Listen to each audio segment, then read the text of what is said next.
Day one of a blackout. The power's been out for 12 hours now. Your refrigerator has already started its slow transformation into a science experiment. Your phone is clinging to 18% battery. And that eerie silence hanging in the air? That's not peace. That's the sound of systems failing all around you. Most people think they know what to do when the lights go out. Grab some flashlights and wait it out, right? Wrong. Dead wrong. Because the first 24 hours of a blackout will expose every single gap in your preparation. And those gaps, they don't just inconvenience you. They can genuinely threaten your safety and your family's well-being. I'm Zach, and I've been prepping since 2012. And what I'm about to share with you are the 10 critical realities of Blackout Day 1 that nobody talks about. The things that separate people who smoothly handle the crisis from those who spiral into panic and make dangerous mistakes. Let's start with the most immediate threat: water. Not food, water. When the power dies, most people rush to their pantries, worried about meals. But here's what they're missing. Your water supply just became your #1 survival priority, and you've got a ticking clock that's counting down faster than you think. If you're on a well system, your pump just became a useless hunk of metal. No electricity means no water pressure. Zero. If you're on municipal water, you might have a few hours of residual pressure from elevated tanks and the system's momentum. Might. But the second everyone on your street starts panic-filling containers, that pressure drops to nothing. I learned this the hard way back in 2017 during a 4-day outage in my area. I watched neighbors realize at hour 6 that their taps were bone dry. The panic was real. People were fighting over bottles at the one store that still had a generator. Here's what most preppers get wrong about water. They think about drinking. That's it. But water is everything.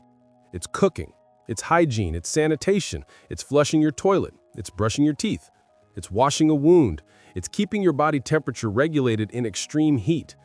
Without water, every single aspect of survival becomes exponentially harder. Your body doesn't negotiate on this. You can survive weeks without food. You've got roughly 3 days without water before organ failure begins, but honestly, you'll be in serious trouble way before that. By day 2 without adequate hydration, you're dealing with severe headaches, dizziness, confusion, and dramatically impaired decision-making. And impaired decisions during a crisis, that's how bad situations become catastrophic. So here's your action plan for the first hour of a blackout. The moment the power cuts, you need to start filling everything. Bathtubs, sinks, every pot, pan, pitcher, and container you own. If you've got those big 5-gallon water jugs, fill them. If you've got a water bob, that's a bladder designed to fit in your bathtub and hold up to 100 gallons. Deploy it immediately. Don't wait. Don't assume the power will come back soon. Fill first, ask questions later. You need at least 1 gallon per person per day for drinking and basic hygiene, and that's bare minimum survival mode. For a family of 4, you're looking at 4 gallons per day. For a week, that's 28 gallons. Do you have 28 gallons of water stored right now? If your answer is anything other than an immediate yes, you're not ready for day 1. And here's a detail most people overlook: your pets. They need water too. Your dog, your cat, they're counting on you. Factor their needs into your calculations. A medium-sized dog needs about an ounce of water per pound of body weight daily. That 50-pound dog, that's over 3 extra quarts every single day. Now let's talk about water safety, because not all water is created equal. If you're filling from the tap during those first critical minutes while pressure still exists, you're probably fine. Municipal water is treated. But if you're desperate enough to consider alternative sources, like a nearby stream, rainwater collection, or even your hot water heater, you need purification. Boiling works if you have fuel and a heat source. 1 full minute of rolling boil kills pathogens. Water purification tablets are lightweight, cheap, and shelf-stable for years. A quality water filter like a Sawyer Mini or LifeStraw can process thousands of gallons. These aren't expensive investments, they're insurance policies. And on day 1 of a blackout, insurance policies become priceless. Here's the psychological factor nobody mentions. When people realize their water is gone, desperation kicks in fast. I've seen it. Neighbors who've lived peacefully side by side for years will suddenly become territorial and aggressive over water access. If you have a visible water source, a well with a hand pump, a swimming pool, a creek on your property, expect people to show up. Some will ask politely, others won't. Security and water access are intertwined, and we'll talk more about security later. But understand this, water scarcity changes people. Plan accordingly. Now, let's move to your refrigerator and freezer. That humming sound you've ignored your entire life, it just stopped. And with it, the clock started ticking on everything inside. The USDA is crystal clear on this. 4 hours. That's how long your refrigerator keeps food in the safe zone if you keep the door closed. 4 hours. Not 4 days, not even half a day. 4 hours. After that, everything perishable starts playing Russian roulette with your digestive system. Your milk, your eggs, your meat, your cheese, your leftovers, they're all entering the danger zone where bacteria multiply like crazy. Here's your day one food strategy. Prioritize ruthlessly. Open that fridge once, assess everything, and create a consumption plan. Fresh meat goes first. That chicken breast, that ground beef, that fish you bought yesterday. Cook it all immediately if you have the means. Don't have a grill or camp stove? Raw isn't an option, but you need to figure out your cooking situation right now. We'll get to that. Dairy products are next. Milk, yogurt, soft cheeses, they spoil fast. Hard cheeses last longer, but don't push your luck. Eggs are surprisingly resilient if kept cool, but use them sooner rather than later. Produce varies. Leafy greens will wilt and rot quickly. Root vegetables and hard produce like apples can last days at room temperature. Here's a mistake I made early in my prepping journey. I opened my fridge every hour to check on things. Terrible idea. Every time you open that door, you're releasing precious cold air and accelerating the warming process. Treat your fridge like a cooler. One strategic opening, grab what you need, close it immediately. If you've got ice packs or frozen gel packs, move them from the freezer to the fridge to buy yourself more time. Your freezer is a different animal. A full freezer can maintain safe temperatures for about 48 hours if you keep it closed. Half full, 24 hours max. This is where prior preparation makes a massive difference. A full freezer stays cold longer because frozen items keep each other cold. If your freezer's half empty, fill the space with containers of water. When they freeze, they become thermal mass that extends your safe window. But let's be realistic. Day one of a blackout, you're not thinking about 48 hours from now. You're thinking about right now. So here's the priority. Eat the fridge food first. Cook what you can, then move to the freezer items, but only what you'll consume in the next day or two. Everything else, keep that freezer door shut and pray the power comes back. If you're facing a multi-day outage, you'll need to make harder decisions about food preservation or loss. This is why preppers stock shelf-stable foods. Canned goods, dried beans, rice, pasta, freeze-dried meals, these don't care if the power is out. They'll outlast any crisis. Now, cooking without power. If you've got a gas stove and it has electric ignition, you can often light the burners manually with a match or a lighter. That's your best case scenario. No gas stove? You need alternatives. A camping stove with fuel canisters, a charcoal or propane grill, a fire pit in the backyard, a rocket stove if you're really prepared. Here's the critical safety warning. Never use outdoor cooking equipment indoors. I don't care how cold it is or how desperate you are for hot food. Grills, camp stoves, anything burning fuel produces carbon monoxide. Carbon monoxide is colorless, odorless, and deadly. It'll kill you faster than hunger ever would. Cook outside or in a very well-ventilated area like a garage with the door wide open. This isn't negotiable. Back in 2014, I learned the value of having multiple cooking methods. I had a camp stove, but I ran out of fuel canisters on day 3 of an outage. Thank God I had a small charcoal grill as backup. Since then, I always keep redundant systems. Redundancy isn't paranoia, it's smart planning. So if your primary cooking method fails, what's your backup? Figure that out now, not when you're hungry and frustrated on day 1. Before we go any further, I want to make sure you're actually ready for this stuff, because I know how overwhelming prepping can feel. There's so much information out there and it's hard to know where to start. That's exactly why I put together a completely free resource that cuts through all the noise. It's called the $50 90-day food supply guide. And yes, I'm serious, $50. Most people think building a real food stockpile requires hundreds or thousands of dollars. It doesn't. This guide shows you the exact shopping list I've used and tested. Specific brands, specific prices, specific quantities. It'll feed your family for over 90 days. The guide also includes 37 essential preparedness items that most people never even think about.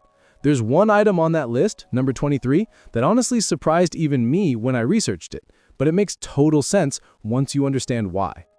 You'll also get the simple storage trick that works whether you're in a house or a tiny apartment, emergency meal ideas you can make with zero cooking fuel, a bartering item you can grab at any gas station, and the step-by-step process for scaling from 1 week of supplies to 3 full months. All of this is yours free. I'm not selling anything here. I just want to help you get prepared without breaking the bank. The link is in the description and pinned in the comments. Go grab it right now while you're thinking about it. It takes 30 seconds to download, and honestly, it could change everything for your family when the next crisis hits. All right, let's get back to day 1 survival. Lighting and warmth.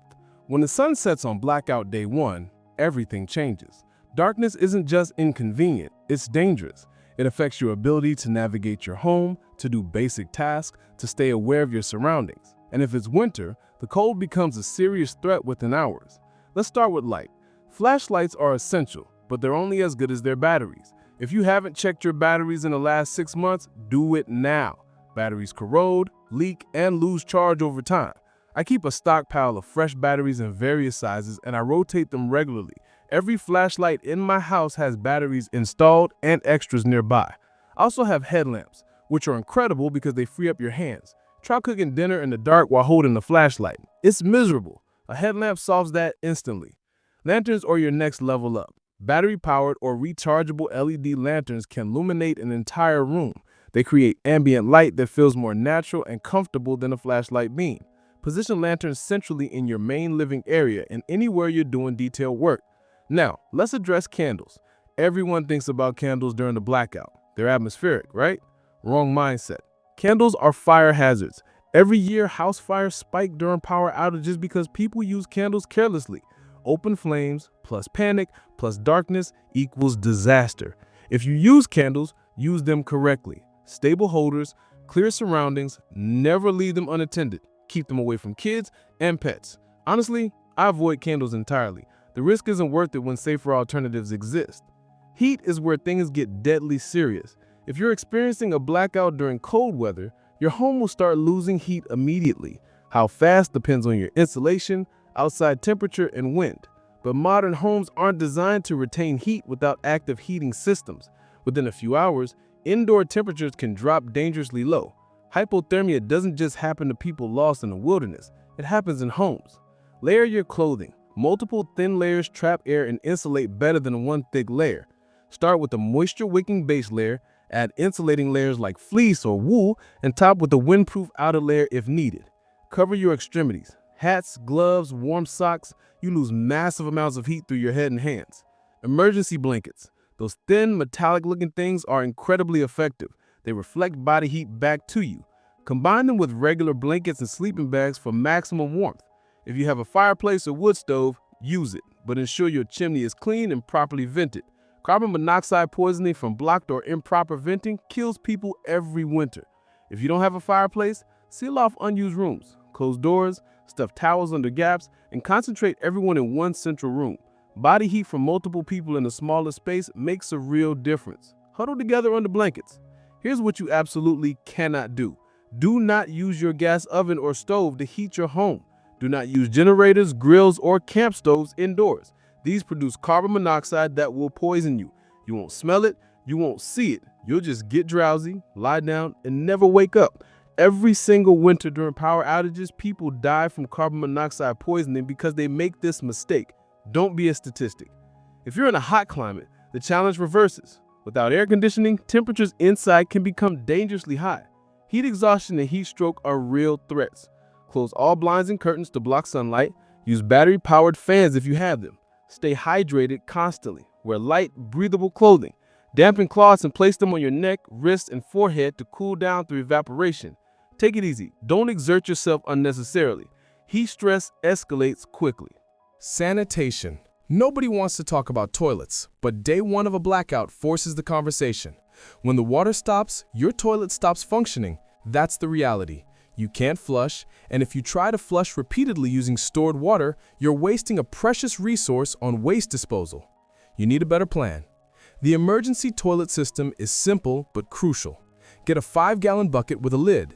Line it with heavy-duty trash bags. Use it as your toilet. After each use, sprinkle in something absorbent. Sawdust, kitty litter, even shredded paper or dirt. This controls odor and moisture. When the bag is about half full, seal it, remove it, and replace it with a fresh bag. Store the sealed waste bags somewhere secure outside until you can properly dispose of them. If you're rural, you can bury waste in a deep hole far from any water sources. But be smart about this. Improper waste disposal can contaminate groundwater and spread disease. In urban areas, keep the bags sealed and wait for waste management services to resume. It's not glamorous, but it works. And it's infinitely better than dealing with an overflowing toilet and a biohazard situation in your home. Hygiene around this is critical. Wash your hands thoroughly after every bathroom use. If water is scarce, use hand sanitizer. Stock up on toilet paper, but also consider alternatives like wet wipes. Though don't flush those, they'll clog systems. For women, feminine hygiene products are essential. Stock extras. For families with babies, diapers become critical. A baby can go through 8 to 10 diapers a day. Calculate how many you need for a week or more. Don't forget diaper rash cream and wipes. Personal hygiene overall takes a hit without running water. You won't be taking long showers. Baby wipes and dry shampoo become your best friends. Staying clean isn't just about comfort. It prevents infections and illness. A small cut that gets infected because you couldn't wash properly can become a serious medical issue when you can't easily get to a doctor. Communication. Your phone is dying. Right now, it's the most important device you own, and its battery is draining. On day one of a blackout, your phone is your connection to emergency services, to information, to your family. When it dies, you're isolated.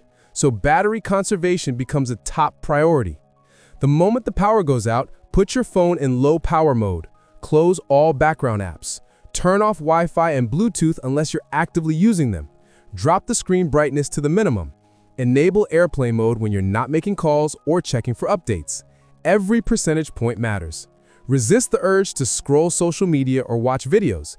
Entertainment is not worth the battery drain. Portable power banks are lifesavers, but only if they're charged. I keep multiple power banks fully charged at all times. I check them monthly. A dead power bank is useless. Charge your devices while the power is on. That sounds obvious, but people get complacent. Solar chargers are also worth considering, though their effectiveness depends on sunlight availability. Beyond your phone, think about alternative communication methods. Walkie-talkies can keep you connected with family or neighbors within a short range. They don't rely on cell towers. A hand crank emergency radio can pull in AM, FM, and weather band broadcasts. Information during a crisis is valuable. Knowing what's happening, when power might be restored, where emergency services are available, that information guides your decisions. Here's an old school tip that saved me once. Write down important phone numbers on paper. Keep a list somewhere accessible. When your phone dies, you can't access your contacts. If you need to use someone else's phone or a landline, you'll need those numbers. Phone books are obsolete and nobody memorizes numbers anymore. Having a written backup is smart.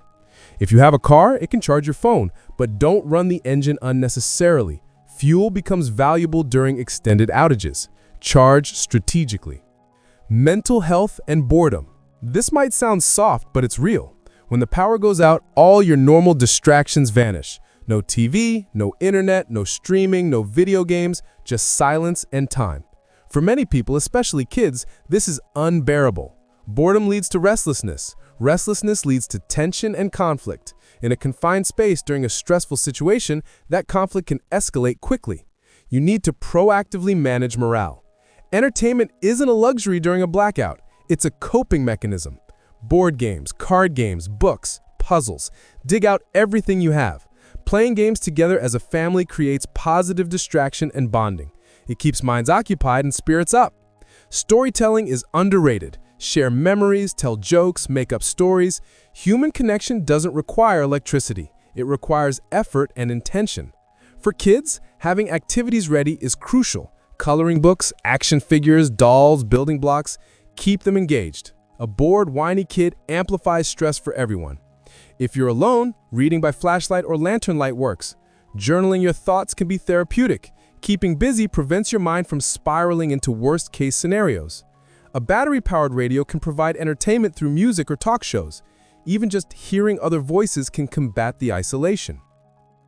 Here's a deeper truth.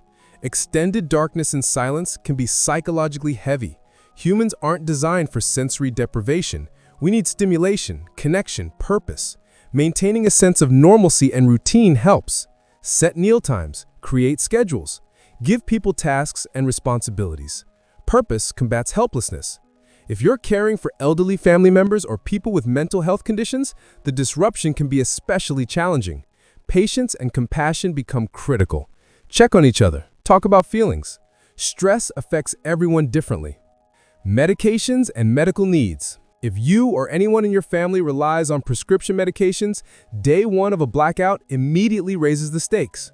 Running out of critical meds isn't just uncomfortable, it can be life-threatening. Insulin for diabetics, heart medications, inhalers for asthmatics, antidepressants and anti-anxiety meds, blood pressure medications. These aren't optional. Talk to your doctor about emergency supplies. Many doctors will write prescriptions for extra medication for emergency preparedness. Insurance sometimes pushes back, but it's worth fighting for. Keep at least a week's supply ahead at all times, ideally a month. Some medications require refrigeration. Insulin is the most common example. Without power, refrigeration fails. You need a solution. A small cooler with ice packs can keep insulin cold for a while. If you know a blackout is coming, or it's already started, transfer insulin immediately. Monitor the temperature with a thermometer. Insulin that gets too warm loses effectiveness. Over-the-counter medications matter too. Pain relievers, antihistamines, anti-diarrheal meds, antacids. Stock these.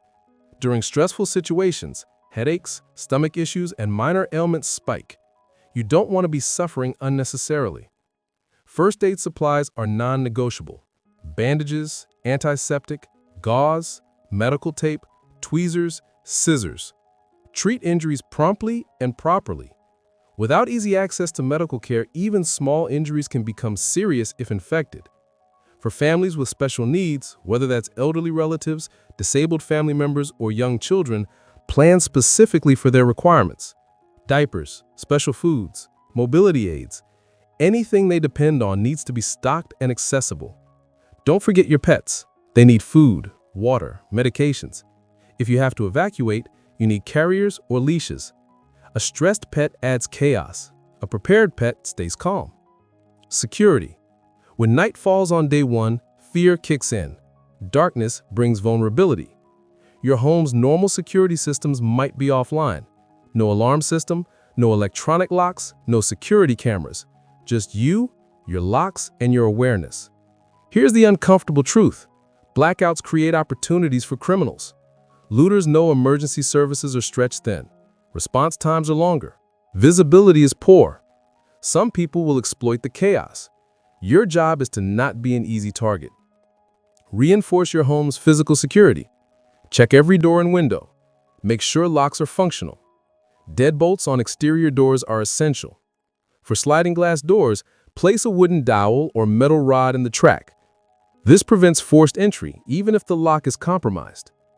Motion-activated lights that run on batteries or solar power can deter intruders. Sudden illumination startles and exposes. Most criminals want easy, unnoticed access. Make your home difficult and loud to enter. Inside, keep defensive tools accessible. What that means depends on your situation, training, and local laws. Flashlights double as impact weapons. Pepper spray is effective. If you own firearms and are trained, have them secured but accessible. If you don't own firearms and aren't trained, don't suddenly try to become an action hero. You'll hurt yourself or others. Community matters. Talk to your neighbors before emergencies happen. Exchange contact info.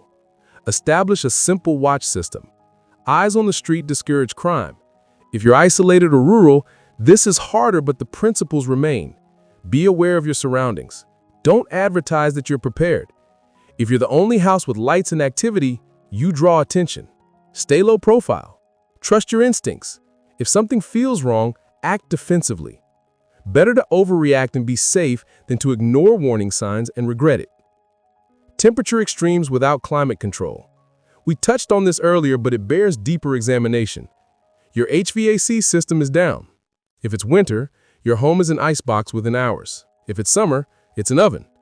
Both scenarios can kill. Cold weather hypothermia happens faster than people think. You don't need to be outside in a blizzard. You can develop hypothermia in your own home if temperatures drop low enough and you're not properly dressed or insulated. Symptoms include shivering, confusion, slurred speech, drowsiness. If someone stops shivering but is still cold, that's a medical emergency. Their body is failing to regulate temperature. Seal your home. Use plastic sheeting over windows, stuff towels under doors. Create a small heated refuge room if you have a safe heat source. Focus on core body temperature.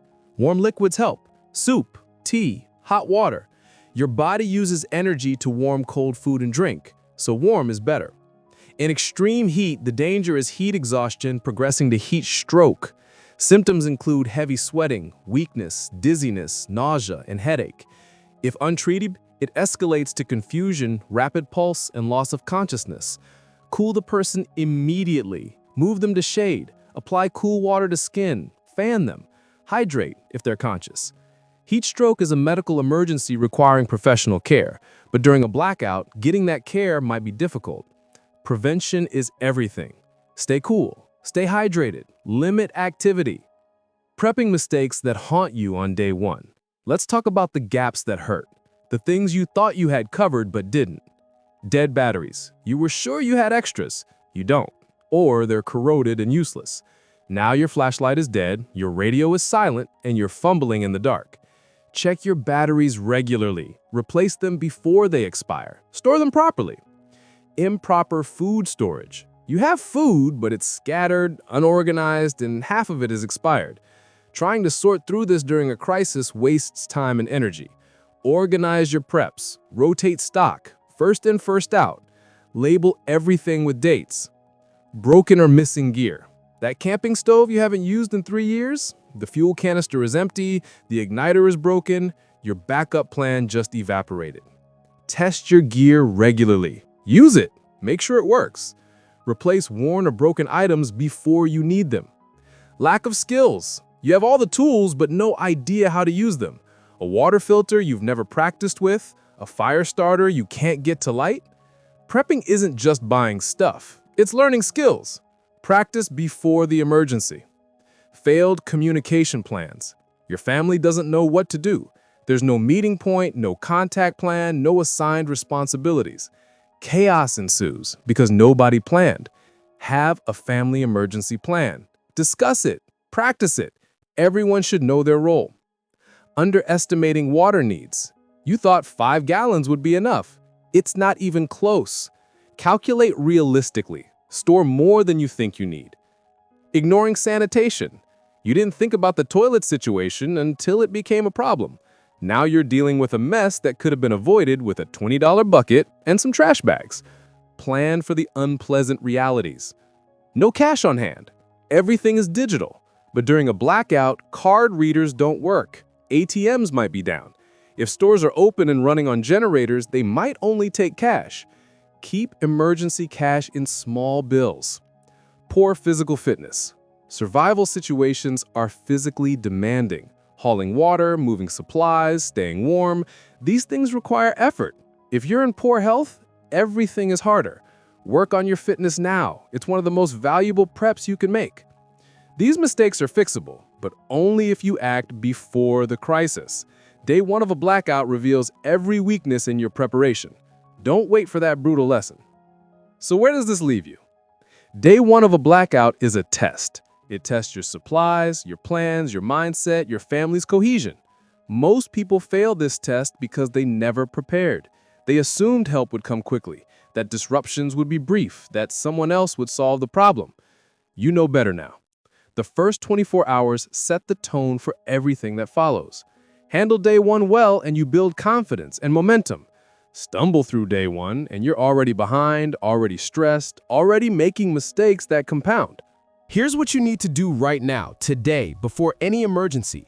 Audit your supplies. Water, food, light, heat, sanitation, medical, communication. Check everything. Replace what's missing or expired. Test your gear. Light that camp stove. Filter some water. Use your flashlight. Make sure everything works. Create your plans. Family communication, emergency contacts, meeting points, evacuation routes. Write it down. Practice it. Build your skills. Learn to purify water, start a fire, cook without power, render first aid. These skills are more valuable than any gear. Strengthen your community. Talk to neighbors. Build relationships. In a crisis, people help people they know and trust. Stay informed, but not obsessed. Know the risks in your area. Power grid vulnerabilities, weather patterns, local crime, but don't spiral into fear. Preparedness is empowering, not paralyzing. And keep learning. Prepping is a journey, not a destination. Every experience teaches you something. Every mistake is a lesson. Stay curious, stay humble, stay prepared. Before you go, if you haven't grabbed that free $50 90-day food supply guide yet, do it now. Seriously, this resource eliminates the guesswork. You'll know exactly what to buy, where to store it, and how to use it. It's the foundation every family needs. The link is right below this video in the description and in the pinned comment. Just enter your name and email and I'll send it to you immediately. No cost, no catch. I respect your privacy. Your information will never be shared or sold. This guide has helped thousands of people get started with preparedness without overwhelming them or breaking their budget. Let it help you too. Thank you for watching. If this video gave you value, hit that like button, drop a comment below, and let me know what your biggest concern is for day 1 of a blackout. I read every comment, and your feedback helps me create better content for you. Subscribe to Zach of All Trades if you haven't already, and turn on notifications so you never miss an upload. Share this video with friends and family who need to see it. Preparedness saves lives, but only if people take action. Remember, the best time to prepare was yesterday. The second best time is right now.